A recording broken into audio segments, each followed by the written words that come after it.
I come from a community that is, and we'll talk a little bit about this, is really approaching this from, I think, a pretty unique perspective.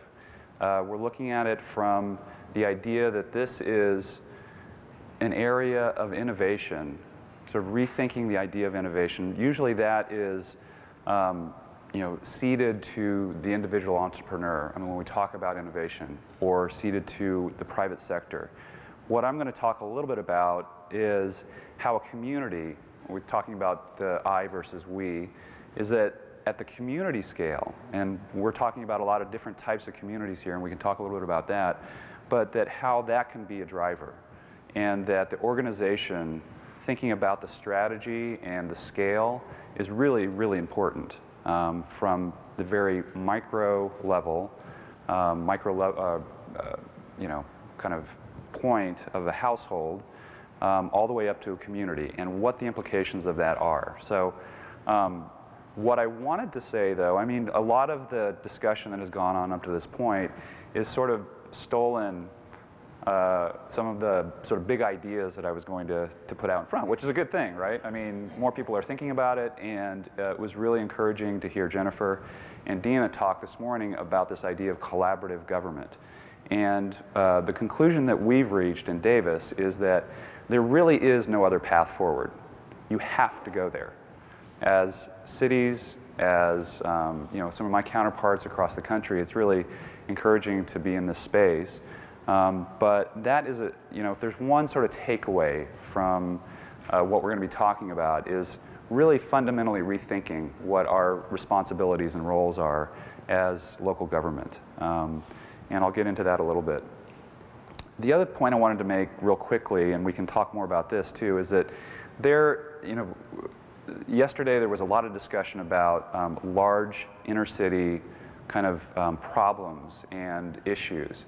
And there was no discussion really about where most people live in this country, which is the suburbs, right? And what I wanted to do is I started to think about that a little bit last night, and the connection on climate seems to be, and this is just, that we're thinking out loud here, but is that most of the mitigation issues and opportunities are related to the suburbs, what we do, how we live in the suburbs. The adaptation and the implications of climate change express themselves, I think, most directly in the inner city areas, right? We're talking about heat islands, we're talking about obviously coastal communities face a real challenge, but a lot of the challenges, so that's I think the interconnection, and maybe something that we can begin to sort of have a dialogue about, is what is the connection between suburbs and inner cities? What is the connection between social justice and what's happening out in the suburbs? How do we begin to connect those two communities, those two types of communities, in effective ways? So I don't want to spend too much time on that, but that's the sort of the title of the talk is Community Innovation and Where We Can Go. Really quickly, this is the basis of our climate action plan in Davis. It was adopted in 2010. We've been working on this issue probably informally, I think, for probably 30 or 40 years in our community. But we have the pretty standard stuff. I mean, if you guys have put together climate action plans, there's not really a whole lot new here. But we were very clear that from the outset, the engaging the community directly had to be the foundation of our plan. And the reason for that is, well, overview. So why do we need to develop the ability? And the ability that I guess I would highlight here is that cities must develop this ability to engage households and empower them to become the primary drivers of local climate action. There's really from our perspective, there's really no other way to get there. Now, what we're talking about in Davis is building a platform. It's an adaptable platform. I don't care how you apply it. You can apply it to adaptation, you can apply it to mitigation, you can apply it to some kind of different kind of combination of those two, which is what we're going to be doing in Davis. But the idea is to create this platform where you start to engage with residents.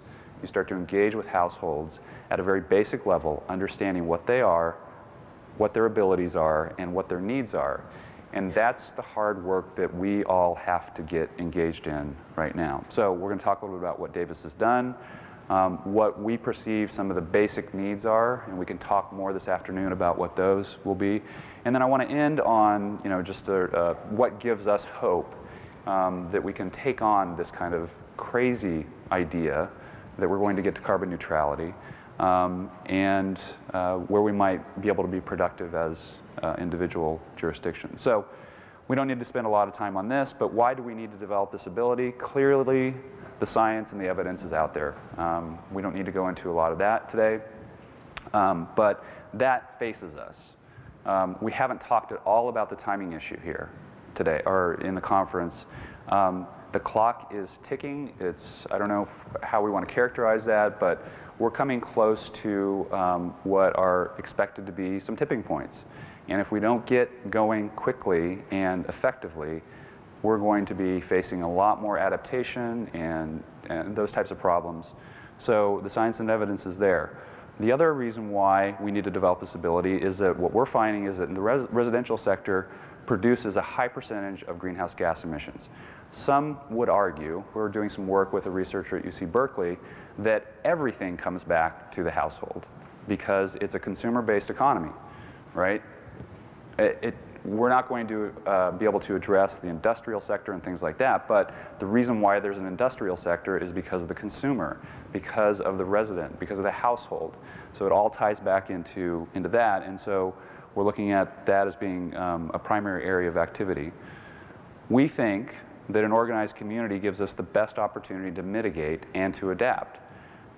These blocks of our community are going to be the building blocks for how we adapt, how we move forward, how we actually design our communities to not only be, be able to take sort of the punishment that we're going to be taking, but that we're positioned to succeed in what is becoming sort of climate disruption, but also in what we see as being a low to no carbon economy.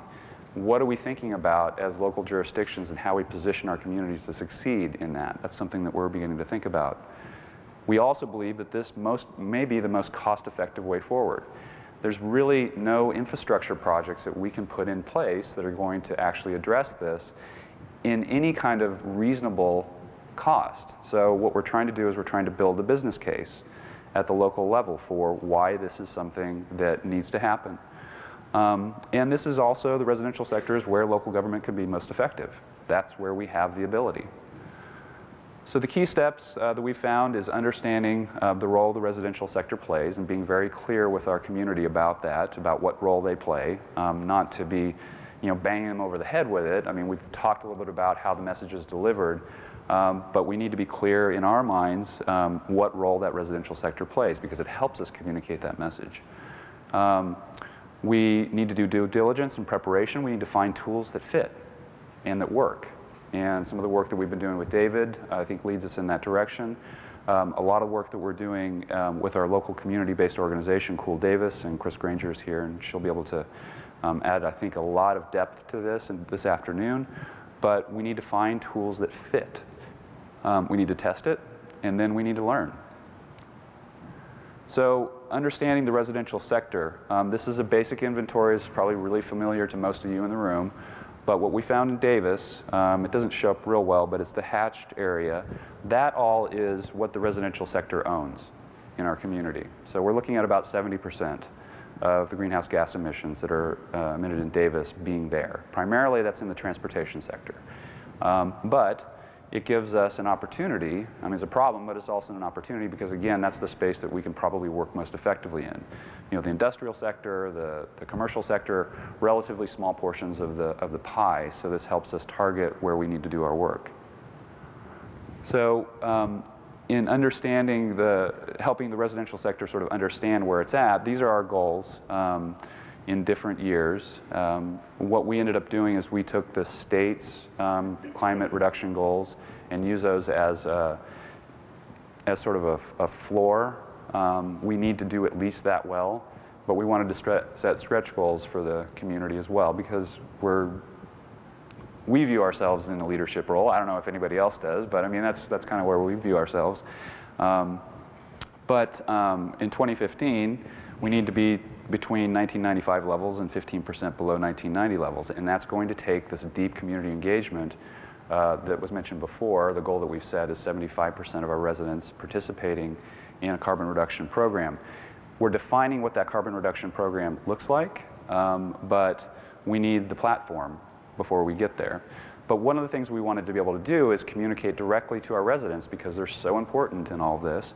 And in 2015, so what we did is we broke down our overall goals and our greenhouse gas inventory to say, your carbon budget as an individual in Davis is this. And then that allows us to begin to talk to the community about what are the interventions, what are the actions that can be taken to try to move towards that. And part of that discussion, it allows us to begin to have that discussion with the community, I think, in a more direct and specific way. So to due diligence and preparation, I talked about finding a well-constructed tool. And what we realized when we first started to set these goals is that we needed to go out and we needed to find a type of tool that didn't necessarily exist or create it, where it was designed to meet the needs and the abilities of households, because it was clear that what we perceived to be our new role in government was that we were not going to be able to provide the answers for the community, for the neighborhoods, for the blocks. They were going to need to be able to develop those themselves because they're much stickier when that's sort of the approach.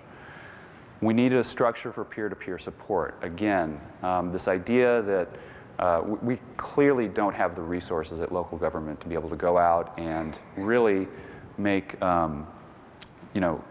visit household to household to household to household, which is what we're going to need to do.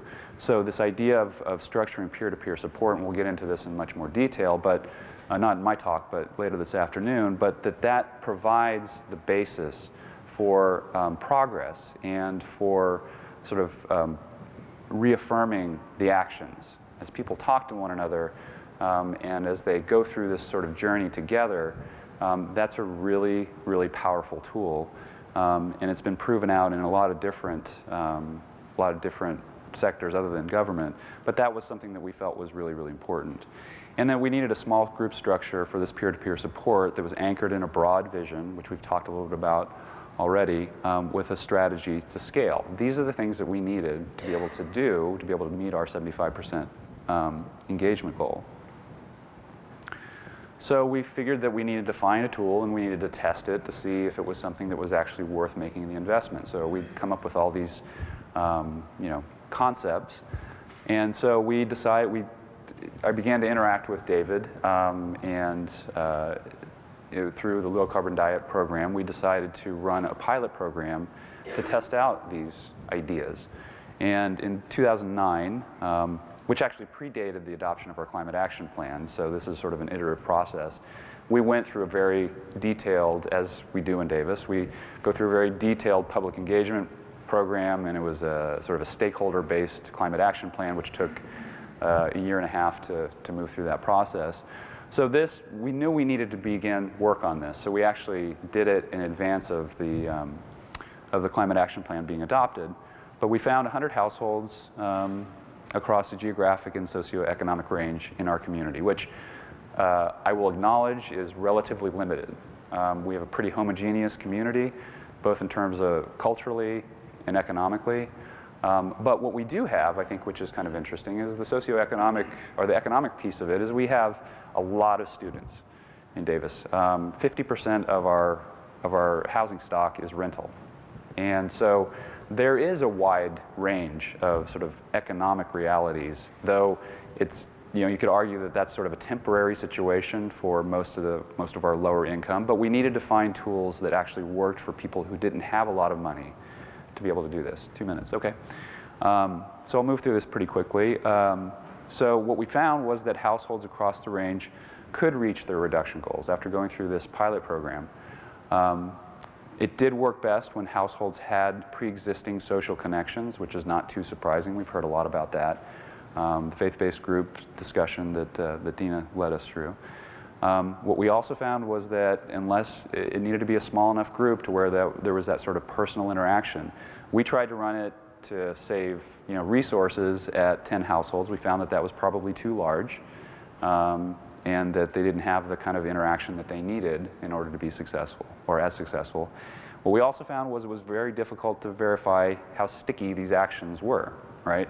So we need the research that Max and others are doing to verify that this actually is something that works. And we needed, probably primarily, and Chris can speak to this, we needed support, resources, and training to replicate this and to go to scale.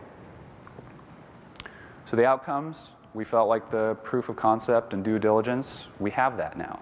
We've tested it. We think it's actually a good platform that can work. We went through a process of forming a community organization with aligned objectives, which is Cool Davis. Critically important piece. For those who are considering this type of approach, you have to find that sort of key champion organization. In our case, it was centered in one community-based organization. It doesn't have to be that way. It can be a sort of a broad range or a coalition of organizations. We have about 50 businesses, community organizations that are associated with Cool Davis at this point, which for a community of our size is pretty big. And we recognize that this could be a delivery platform for overall sustainability programs. As a sustainability manager, and I know you guys, a lot of you guys have that same title as I do, I've been left very flat with what the existing sustainability programs are and their ability to actually implement. We talk a lot about sustainability, we have good plans, but there's no real way to implement. And we think that this is the platform, going and actually interacting and getting neighborhoods organized is the way to deliver on a lot of different levels when it comes to sustainability. So the needs we have, we need to understand the community at a deeper level. I will not say deep, I don't want to go that far, but we need to understand it at a deeper level. We're beginning to use some of our census tract data that's available, can be a really critical tool. In the transportation sector, for example, we're finding that we're able to use census tract to break it down into sort of multi-neighborhood levels, but it allows us to begin to work with Cool Davis to target those neighborhoods with specific actions. We need to know how old the housing stock is in different neighborhoods. We need to know who's commuting. We need to know how many cars they own to be able to be effective. And we need to build support from outside organizations and, critically important, funders to recognize the need for this at the local level and the potential for this. This is a really potentially powerful idea. So the key learnings, don't underestimate the effort. This is really hard, on the ground kind of work. I mean, I don't need to really preach to everybody in this room, but this is really difficult. But we also need to not underestimate the value and the power of the co-benefits. Not talking about carbon is okay. Going and talking to people about their other needs and how they're met within the neighborhood setting is absolutely a good thing to do, and we should be doing it at the local level. And to the degree that we can incorporate in the carbon discussion into that, that's how we need to be moving in that direction. I think that it's important to prepare a business case for the actions. Again, the work that we're doing with Max and others to try to show what the value of this is on multiple levels and multiple dimensions to the community is really, really important. And you need to make it enjoyable, right? I mean, this has to be something that isn't drudgery. It has to be something we heard a little bit about how messages are delivered in some of the previous talks. So what I want to close on is, if I can have just another minute, is this idea that these are big ideas. And frankly, we're not sure if we're going to meet our goals. I would be the first to say, and this can be on the record, that we probably won't meet our goals. But it's important to set those goals. It's important to move in those directions. And one of the things, though, that gives us hope, there's a lot of different things that Davis has done over the years. And I originally entitled my talk, The Davis Experiment Revisited, because there's a deep history, as Dina pointed out, of community organizations and work that the community has done. We're known for transportation and bicycles. We're known for land use innovations. But one of the ones that I wanted to point out is that The California Energy Code, which is called Title 24, I've heard it described as the gold standard for the country for energy efficiency. The usage curves are pretty interesting. We've actually plateaued for energy use as our population has gone up in California. It's pretty remarkable. And I tell this story because the California Energy Code got its start around a dinner table in East Davis. There was somebody from the Energy Commission who was doing a remodel, punched through their wall in the early 1970s and said, there's no insulation here. We need to do something better about this. So at the local level, there was this sort of need and desire to implement a local policy, which we did at the city level. Pretty sophisticated approach. It ended up influencing and becoming the basis for the statewide energy code. And now the estimates are that it saves Californians about $1.5 billion a year. And this is an idea that originated at the local level and went, I don't know if it's gone national exactly, but it certainly has gone to the statewide level, and there are big implications to that. So this is the idea of being an innovator at the community scale and the importance of that. So the quote from a independent research group that came through in the late 1970s that was looking at the Davis experiment, the 1 through 14 here, it's pretty remarkable when we look at that. It's basically a precursor to the modern day climate action plan. A lot of things that are in there. It's kind of, when I first started this job, and it wasn't 18 years ago, it was back in 2007. I worked for the city for 18 years, but I've transitioned into this. But there's a lot of different things in there that ended up being in our climate action plan that we've been doing for a long, long time. And so what they concluded was that the most important outcome of this is that it shows that a small community can have an effect on a global issue. So with that, I want to go ahead and close and be available for questions when we're done. Thanks.